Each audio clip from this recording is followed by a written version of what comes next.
जय श्रीमन नारायण। ए पर जे टिप्पणी हम करे जा रहल बा रामानुजदास श्रीमान गट्टू वेणुगोपाल स्वामी जी के द्वारा दिहल गयल बा। अध्याय 18 मोक्ष संन्यास योग श्लोक 38। विषयेन्द्रिय संयोगात यत्तदग्रे अमृतोपमं परिणामे विषमिव तत्सुखं राजसं स्मृतम्। ओम। गीताचार्य श्री कृष्ण परमात्मा अर्जुन समेत हमनी सबके मोक्ष संन्यास योग सिखा रहल बानी। परमात्मा कह रहल बाड़न, हे अर्जुन, अगर रउआ ई संसार के चीजन के भोग करत रही ता शुरू में अमृत निहन सुखद होई, लेकिन अंत में जहर निहन कष्टदायक हो जाई। ऐसन सुख जौन शुरू में सुखद होला और बाद में कष्टदायक हो जाला ओकरा के राजसी सुख कहल जाला। ई कह के श्री कृष्ण परमात्मा ई साफ कर रहल बाड़न कि शास्त्र के विपरीत सांसारिक बात और भोग के इंद्रियन के संतुष्ट कहला से पहले सुख मिलेला, लेकिन अंत में नरक और दुर्जन्म की ओर ले जाला। ओ प्रकार के सुख के राजसी सुख कहल जाला। ऐसे ई सुनिश्चित करे खातिर कि ई संसारिक चीजन के भोग के सुख में न बदली, जबकि हमनी के जौन उचित समझनी जा ओकरा के भोग करत हमनी के आपन सब कुछ श्री कृष्ण परमात्मा के समर्पित करे के चाही और सर्व श्री कृष्ण अर्पणम अस्त कह के एकरा के मान के सब कुछ करे के चाहिए। श्रीमन नारायण की सेवा, श्रीमन नारायण की प्राप्ति के आपन जीवन के उद्देश्य बनाई। श्रीमन नारायण की शरण लेके श्री कृष्ण परमात्मा के वचन के श्लोक के रूप में जैसन वा वैसने दोहरावे के कोशिश करी जा। विषयेन्द्रिय संयोगात यत्तदग्रे अमृतोपमं परिणामे विषमिव तत्सुखं राजसं स्मृतम्। श्रीमद् भगवत गीता का पूरा सार श्री कृष्ण परमात्मा ने अध्याय 18वें के श्लोक 65 से 70 में 8 काम करे खातिर दिले बाड़े। श्री कृष्ण कहले, हम ओ लोगन से प्रेम करनी जो लोग इन 8 बातन के मान तारे। हम ओ भक्तन के हर तरह से रक्षा करब।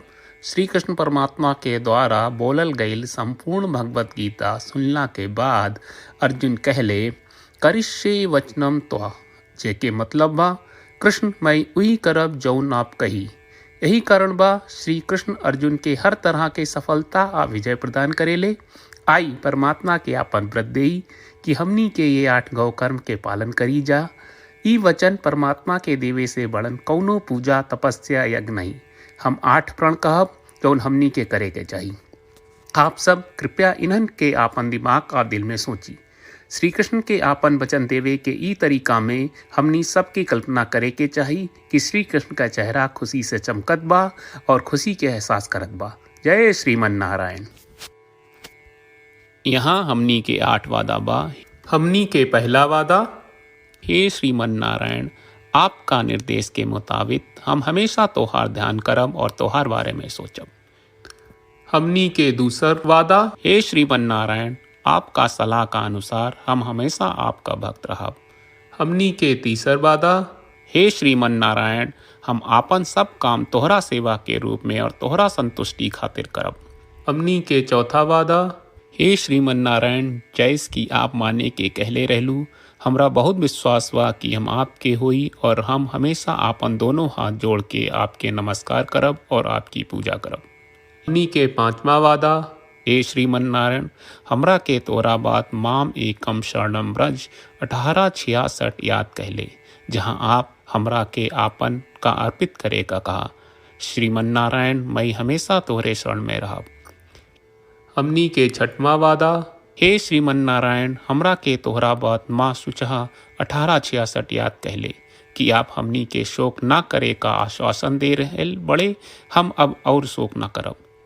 हमनी के 7वां वादा, हे श्रीमन नारायण, आपने हमरा खातिर श्रीमद् भगवत गीता के वितरण करके हम सबके कृपा कहले और आशीर्वाद दहले बा।